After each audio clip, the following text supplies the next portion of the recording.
বিগত যে স্বৈরাচারী সরকার তারাও ঘোষণা করেছিল যে কুমিল্লা জেলা করবে, কিন্তু অন্য নামে, কুমিল্লার নামে নয়। এবং কুমিল্লায় নাকি এমন সব ব্যক্তিরা জন্মগ্রহণ করেছে এবং নাকি অত্যন্ত খারাপ শব্দ, সেই জন্য তিনি বিভাগ করবেন কিন্তু কুমিল্লার নামে করবেন না। সেখানে কুমিল্লার জনগণ দল মত নির্বিশেষে কিন্তু প্রতিবাদ জানিয়েছে। কুমিল্লা ১ আসন থেকে নির্বাচিত মাননীয় সংসদ সদস্য ডক্টর খন্দকার মোশাররফ হোসেন। ধন্যবাদ। বিসমিল্লাহির রহমানির রহিম। মাননীয় স্পিকার, আপনাকে ধন্যবাদ আমাকে এই পার্লামেন্টে বক্তব্য রাখার সুযোগ দেওয়ার জন্য।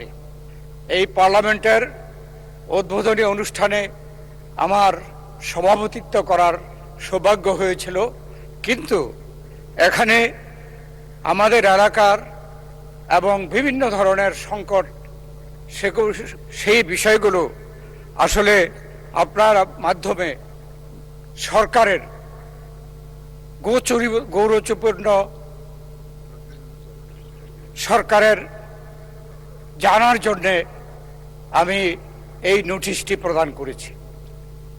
মাননীয় স্পিকার, কুমিল্লা জেলা অত্যন্ত ঐতিহাসিক জেলা, ঐতিহ্যবাহী জেলা। লেখাপড়া, শিক্ষা এবং সাংস্কৃতিক দিক দিয়ে কুমিল্লা অত্যন্ত গুরুত্বপূর্ণ। এই বিবেচনায় কুমিল্লায় বিভাগ করার ব্যাপারে বেশ আগে থেকেই নানা রকমের জল্পনা কল্পনা চলছে। বিগত যে স্বৈরাচারী সরকার তারাও ঘোষণা করেছিল যে কুমিল্লা জেলা করবে, কিন্তু অন্য নামে, কুমিল্লার নামে নয়। এবং কুমিল্লায় নাকি এমন সব ব্যক্তিরা জন্মগ্রহণ করেছে এবং নাকি অত্যন্ত খারাপ শব্দ, সেই জন্য তিনি বিভাগ করবেন কিন্তু কুমিল্লার নামে করবেন না। সেখানে কুমিল্লার জনগণ দল মত নির্বিশেষে কিন্তু প্রতিবাদ জানিয়েছে এবং বিগত সরকার তাই বাধ্য হয়ে এই সিদ্ধান্ত। ধন্যবাদ মাননীয় সদস্য। 2 মিনিট অতিক্রান্ত হয়েছে, আমি আন্তরিকভাবে দুঃখিত। আর 1 মিনিট টাইম দেয়া যায় কিনা মাননীয় সদস্যকে?